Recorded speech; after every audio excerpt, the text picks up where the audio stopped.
Good day from the 65th Annual Cannes Film Festival. I'm Ian Roberts, and I'm presenting to you a program created by Paramax and Monde Ouest, a program entitled Cannes Echo 2012 in partnership with Screen International.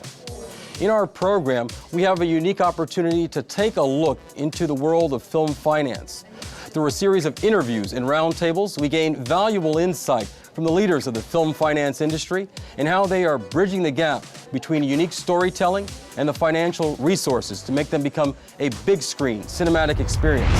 In this edition of our Cannes Echo Series 2012, we had the opportunity of sitting down with Paul Brett of Prescience Films for an overview of independent film finance today. Here's what he had to say. Good morning and welcome to Cannes on this blustery day and to a Screen International conversation about the state of independent film financing in the world today. Reno, you mastermind an enormous number of co-production deals across Europe and indeed with America.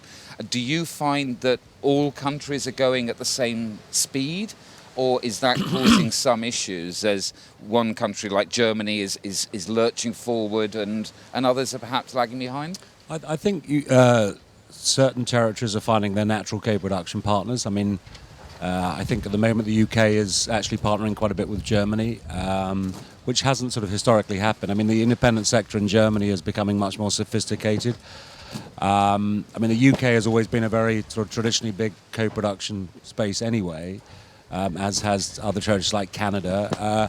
I mean, I think producers have kind of got their industry back now, and people are finding ways of, people have always found ways to get movies made, but now we have a sort of a US independent sector which has, crossed the water and is now looking for European subsidy, tax incentives.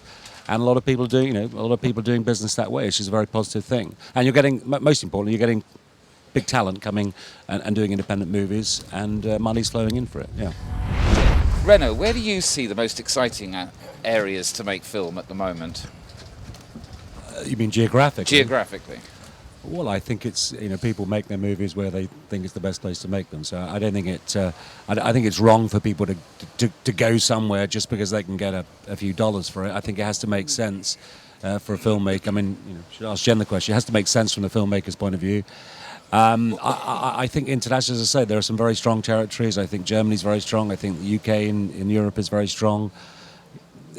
France is working more on a much more international scale now in terms of internationally driven projects, which is a good thing for the market. I think certain territories have struggled, but countries like Spain and Italy have introduced incentives as well. And America is kind of in a sense easier to go and work in. For a long time, a lot of Europeans, you never went to America to work because it was so difficult with guilds and the like. And that's why a lot of the Canadian business was driven through that. But I still think people should, they've got to go where the sun is and the money is. We talk about the BRIC countries: Brazil, Russia, India, China. Reno, do you find that these countries are playing an important role in putting together the financial jigsaw?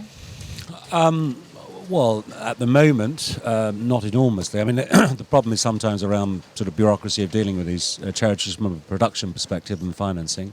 But that's particularly with the UK. I mean, we've tried to work with, Elizabeth and I know about Brazil. We've tried to work with Brazil quite a bit. We've done a lot of work with India. Quite often, it becomes a one-way street rather than a two-way street. And but I mean, of course, Brazil is a huge emerging market. Over the next, we'll have with the Olympics and the World Cup there. It's going to be a huge time for them, and we've tried to encourage them to, to break down some of those bureaucratic barriers and really. And there's a lot of emerging talent as well from these countries as well. So I think the business becomes more international all the time. There's a huge desire. I mean, from a UK perspective, because the UK sort of sits as a bridge for international finance. I think it's a very positive thing for us. But yeah, I think all these countries will certainly become more important in the marketplace. Thank you for watching our Cannes Echo 2012 series.